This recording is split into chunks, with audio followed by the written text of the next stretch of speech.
was saying that would have been a big priority for OMG coming forward. But now you also give away the Kaisa. No rel, Kitty, so it's a quick lock-in for OMG. They know what they want to do. That Maokai back in their hands.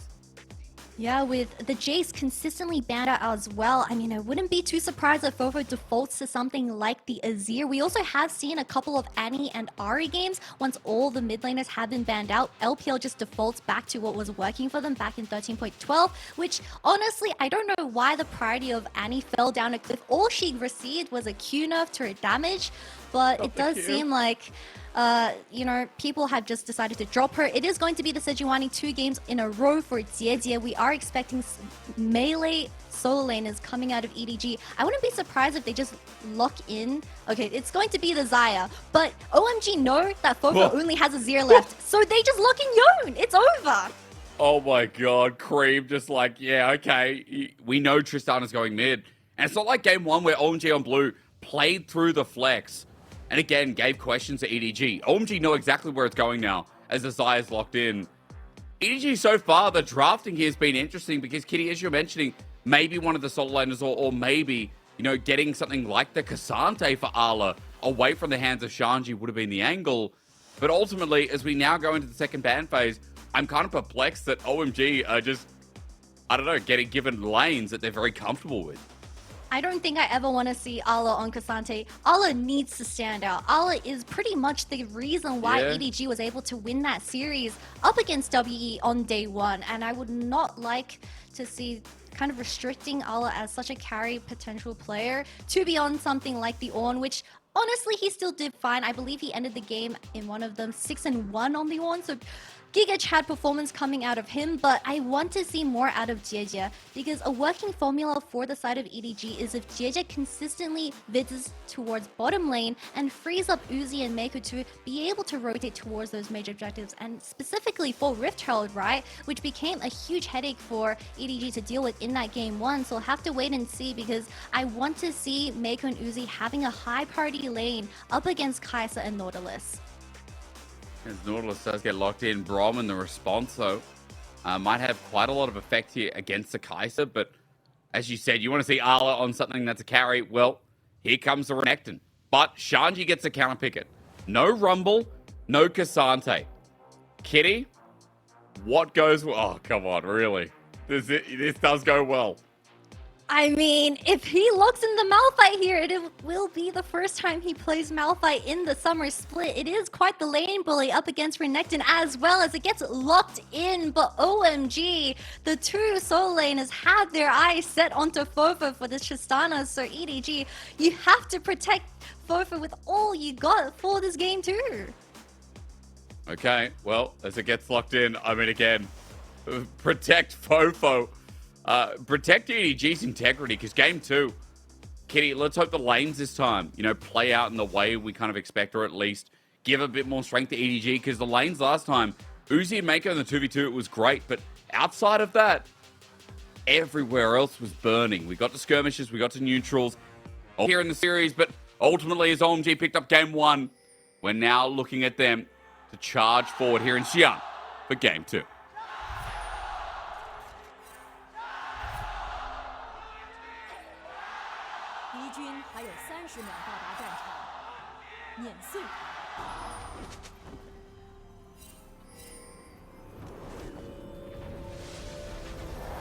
As we have that sign of Meiko, did you see it? It said, good luck to EDG. 好运来, where EDG, they need to scramble every single luck, especially just depending onto FoFo for this game, because Uzi, on something like the Xayah, he isn't going to be able to be as aggressive compared to a Tristana that can initiate these team fights. But we'll have to wait and see, because I feel like EDG locking in the Xayah and Braum for this game to relatively decent counters into the Kaisa and Nautilus, where you just deny every single engage angle and really shut down any pushing ability from specifically Abel, and that denies Ppgod and Aki being able to link up and rotate towards his Rift Herald, which EDG desperately need into FoFo's pockets. But I want to talk to you about the progression of this game further than that, Kitty, because I need to ask a question. If this goes ultra late, or even just late to some regard, as a 2v2 trade coming through to start off from EDG, are they not just screwed going into a Malphite? Like, all you have to build is armor. There is no ability power from EDG whatsoever. We ain't going to get a Kaisa build from this Xayah. So, again, I ask you, is this just a waiting game for OMG, knowing that 5v5s eventually are going to be in their ballpark easily? Something very strange that we see in both the LPL and LCK is that none of the teams that we have in these eastern regions really care about single damage type of compositions, especially with AP Kaisa and Yone, stuff like that getting locked in for the side of OMG because they're relatively heavy AP as well. But back to your question about how is EDG going to deal with Shanji on Malphite in this game too? Slander Lord Doms, maybe go a second, maybe go a third, but once you hit those item spikes, Shanji should be able to just melt like paper. But that is going to be kind of a waiting game for EDG as well. While on the other side, I mean, Abel on this Kaisa with the Hob as the rune choice, most likely going to be the AP static shiv Kaisa, where does he have minion DMAT? No, he doesn't. Maybe an AD Kaisa. Okay. Wait and see. As you said, LPL teams don't really care too much. But regardless, a lot of the time when longswords start, it has been the static that we've seen so far in the region. But we'll wait and see. Ultimately, this game, again, hopefully going to give us a little bit more insight into OMG. This team that finished 5th in the regular season. Now, the reason talking about them heavily is because EDG didn't show us much in the first game. Naturally, after OMG pretty much won all lanes bar bottom, I am going to be coming into this one feeling very optimistic on this team. And Kitty, you know, we were having a bit of a chat before about, you know, regionals and making it in championship points. The reason the winner out of this makes it in is because EDG already have 50 points from Spring. OMG have 30 from Spring. The winner of this series gets automatically 40 points, which puts them up to 70, puts them above LNG, who are already secured at 60. So the winner of this series will get guaranteed regional qualification. So no matter what, the winner of this, even if they lose the top esports, will get to go to the regional championship and play for a 3rd or 4th seed at Worlds, which is a big deal considering that it's like a second lifeline, right? You might not get to play in playoffs again, but you do get to play for your spot at Worlds again. Yeah, pretty much. It's kind of trippy to think because although you've been eliminated from the playoffs, if you have enough champion queues, especially for the teams that are kind of stuck at the bottom, EDG did great in the summer split. They came 3rd from the playoffs and even finishing 2nd from the regular split of spring. So EDG, I mean, all they need is the series win up against OMG. However, for all the EDG fans being worried right now, if they do lose against OMG, they depend on, I believe, OMG winning their next best of series, which is going to be up against top esports, to really knock out top esports' chances of making it into the regional finals. Again, top esports need it. They're not locked in because they didn't get it many points in Spring, only 10. So they're not in the same position as either of these teams before them, which is kind of crazy to look at. There's a reason we haven't been talking about this early game. Pretty standard pathing here. It looks like Arky was spotted out on the top side, but crossing over back down to the bottom side. Wolves still haven't been taken, as both junglers now looking at how they can impact towards this mid lane. 3-6, both with high gank ability.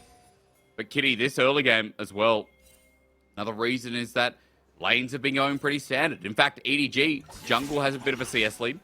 Mid has got, a pretty good position here for FoFo. Things are looking a lot better than what we experienced in game 1. God, Shanji making a roam towards that mid lane just gave me the shivers because we have a Malphite roaming at level 6, which they were looking for an angle onto FoFo, but EDG reads this perfectly, getting their hands onto Creme. Ult out. Yep, if EDG don't go extra greedy here, they take both the Dragon and prioritize the Rift Herald, I feel like this is the perfect angle for EDG to really shine in this early game. I mean, it's such a big ulti this early on as well. Our cooldown isn't down to that 30, 40 seconds you expect later on. We're still going to have to wait a minute and a bit. So Jiejie will have that time to play, as you were talking about, for setup in that top side. As even on the ward here, it will just be started off half HP'd. Arky's coming in, but with no ulti to engage from long range. And just like that, EDG starting off the objective game in a very positive light here in game number 2. This is exactly what we need to see out of EDG, having Meiko roam up and linking up with Jiejie. Braum and Sejuani are relatively strong in the early game compared to OMG, where the Braum passive is just going to be such a pain to deal with. But now I want to see Jiejie resetting, or at least securing that level 6, and then making his way towards that top lane where he can utilize Ala's lane pressure that he's been able to kind of secure in an isolated matchup. And of course, FoFo having an item advantage up against Creme as well. FoFo with the recurve bow. Trading going to be fun in lane. As also need to mention, of course, Static Shift will be coming through from Abel. As you also mentioned, no dematerializer like you see on the LeBlancs to clear the backline. Kitty, what has you startled?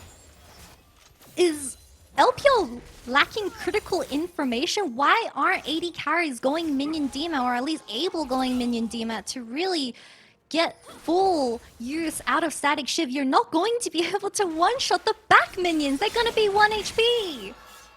I guess when you're taking Halo Blades, aren't you taking Precision as your secondary, though? Isn't that the real toss-up issue, that if you take Inspiration Tree, you're sacrificing a lot? As pause on that. Ppgod going to get dove on a turret. Tanked up as Meiko. Nicely done. Uzi gets the last shot, and Meiko gets away with it. Beautiful punish as Abel just went back to base. First blood into Meiko's pockets, though. But we have a gank coming out of Jiejie here. Perhaps. No, there too much. Is going to die down, but I mean, OMG's bottom lane just got caught not syncing up and synergizing their backs together, and I'm not too sure how Ppgod just died on the tower. It was just a W and Q connection from Meiko, catching the support of OMG off guard, and EDG going to utilize his time framing to start up the Rift Herald.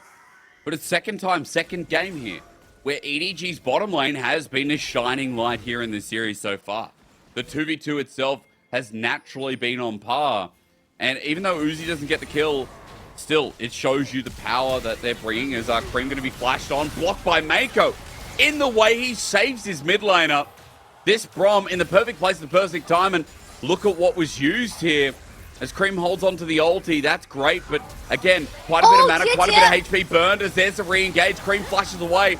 There's Nature's Grasp as well. Dredgeline again in, but the Malphite sets up the seal, the fate. OMG flying to that line as Abel's repositioning is huge, but Jiejie punishes him. FoFo's in there, maybe huge in the wrong way, as OMG is scattered to the wind after a beautiful setup from Shanji. It matters not. There's just not enough damage from OMG's composition. 3-man Malphite ult into a 3-man Yone ultimate, but nothing was dying, and EDG, they come out on top and secure themselves this Rift Herald, and they're going to place this towards the mid lane, and FoFo, he's going to shine this game, finally! Who was it in the end? I'm too busy watching OMG. Look. Set up the Wombo here and try and disengage.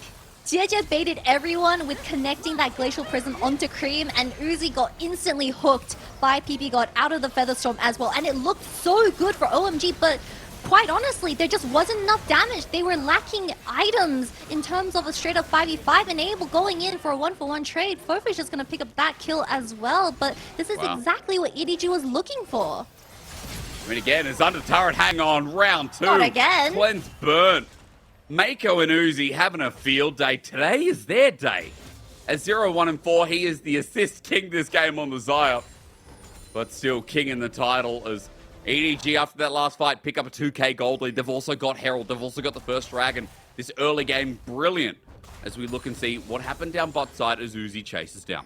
God, Meiko on this Braum is performing so well for this game too. Every single Q is connecting and forcing a cleanse out of Abel as well, where it was just the Kaisa kind of overstepping, and now the Rift Herald surprisingly dropped in the bottom lane.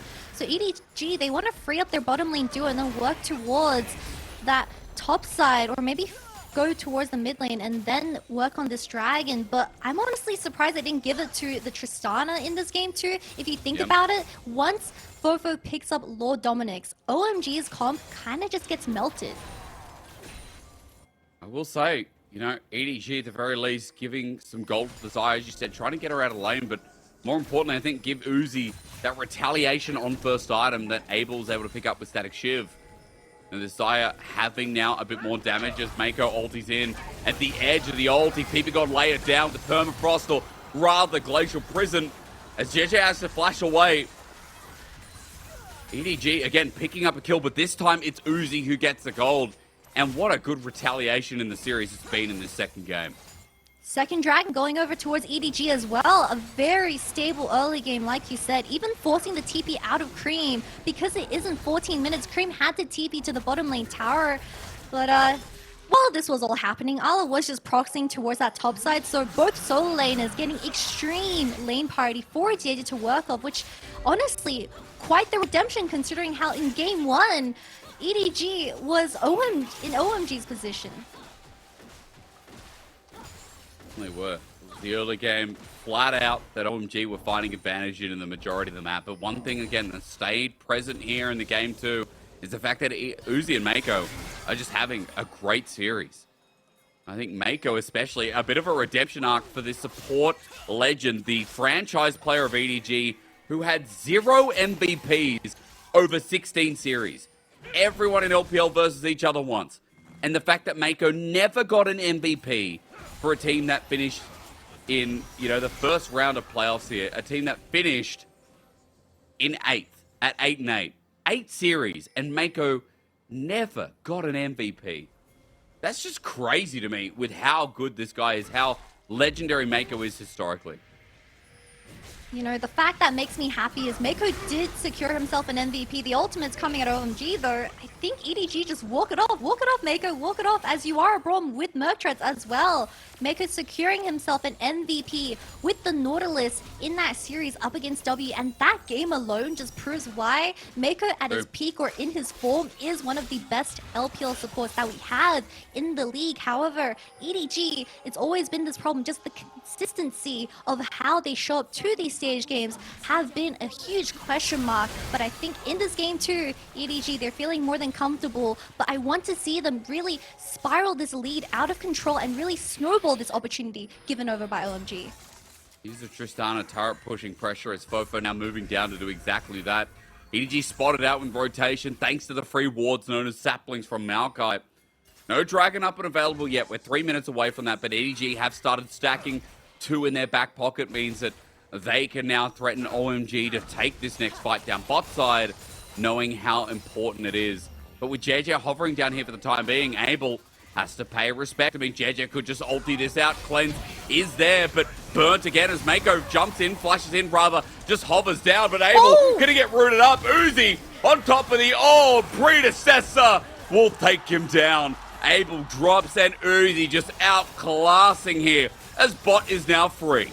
Every single crowd control connected onto Abel. They're even getting both summoners out of the AD carry of OMG as well. I mean, EDG, they're really just shutting down how Abel's easily kind of vulnerable to these ganks in the early game. But I also want to critique Abel. I think he should have just straight up flashed after getting instantly ulted by Jiejie. A little bit too greedy with how he was very confident in dodging out on all this CC. And it was also a very great Nautilus ultimate coming out of Ppgod as well. But this final pullback from Uzi and getting Abel, at this point, just hold on to the flash. It wasn't worth it. Agreed. I mean, again, so late and punishes him. The fact he burnt it in the end as well, Kitty, means he loses double summoners and he loses his life. And Abel gives over gold to Uzi, who now bumps up EDG's total gold value above 4K, or rather 4K above OMG's. This is such a good early game from EDG and a great bounce back. I guess the suit can stay on for the time being, as OMG's funeral hasn't quite been decided whether it's real or not. But as EDG move themselves up towards the top side, it's because second Herald spawns. And Kitty, look at the timer.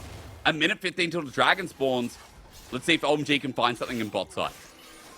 FoFo has to be careful. There's no TP available from the side of EDG. Creme is really far away. Can he follow up on this, though? Well, ulti going to be burned. Flash after, as there's the fate to be sealed. Rocket jump away. FoFo kites under turret. Ppgod has the damage. Only just, though, a little bit sketchy from OMG, but the deal is done. A lot of ultimates being burnt, but like you said, at least Ppgod was able to secure that final kill onto FoFo, where if FoFo was a little bit more disciplined, that kill should have never gone over to OMG, and EDG remain in a very comfortable position. But with 3 people rotating towards that bottom lane, that's tier 2. It's just gone like that. Objective bounties now up for OMG, considering what they've lost. You're not surprised. That's almost 6,000 gold.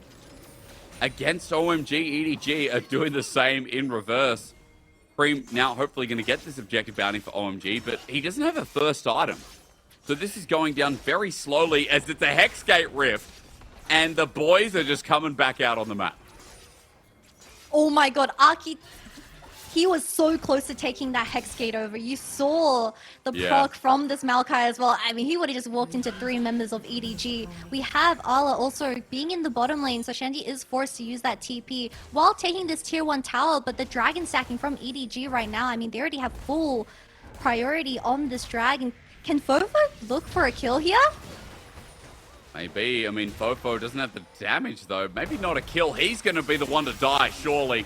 Jumps back into turret, but Creme's there. Oh, the damage. Not enough. Fate to be sealed. Jumps in. Finally gets it. He'll sit under turret because he knows that he can take this before he dies. As more objective bounty over to OMG. Gold is only 3,000, but look at what EDG just got. Dragon Soul Point has been acquired. Soul coming up in 5 minutes. Hysterics, this can't keep happening for FoFo. He just chain died 2 times in a row in the side lane, and you're aware that OMG, they're not contesting the objective on the other side, where EDG, they're currently sitting on Soul Point, which is Hex Soul for this game, by the way. But for some reason, OMG, they're able to crawl back into this game from individual picks onto FoFo, and I feel like these mistakes shouldn't really be happening. Just jump out here. But Creme, this Yone is going to become a slight problem in these team fights, and I feel like the only person that can be relied on is Uzi right now. The fact as well, Kitty, that your team's doing Dragon and you pay so much disrespect to the weak side of the map is incredible. I mean, again, EDG, we're not calling them the cleanest team in League of Legends right now. They're 2,000 gold ahead still in this game, and the game is still looking favorable. But OMG now have a kill on their Yone. Will they have another death added in as well? Is the next question. As Meiko Jiejie hover around FoFo while he blasts open the last outer on the map for OMG. Map is now wide open in that state as well, with Baron coming up in a minute. That could be a big fact. And unfortunately, Abel only sitting on 2 items. They most likely have to contest for that final Soul Dragon going towards EDG with only 3 minutes remaining. And I'm pretty sure Abel, he's nowhere near his third. Good buffer. Ppgod caught. Well, an explosive charge to pop. That gives FoFo a reset here. Nature's Grasp across the team, but EDG are still so healthy onto Ppgod. It's a crit to finish it off. And FoFo picks up the kill with OMG losing their support and their defensive engage tool. Now EDG will take more run of the map. A very scrappy game from OMG as well, but if you consider the fact that you have to deal with both the Renekton, Xayah, and Tristana, you can't really go Merc Treads, but even with Sejuani, it is going to be a pain for Ppgod without that flash available as well. But it does seem like EDG, they're not going to find too much of that kill. They will secure an extra bit of vision around this Baron, which they do have double 80 carries. So if OMG aren't too careful, they can sneak that very early on in the game, especially with that 4th Dragon spawning in 2 minutes. They can just trade it. I mean, again, playing through the powerhouse of having Soul Point. Something many LPL teams have done so well. Drawing one team to the side of the map, they have to beat.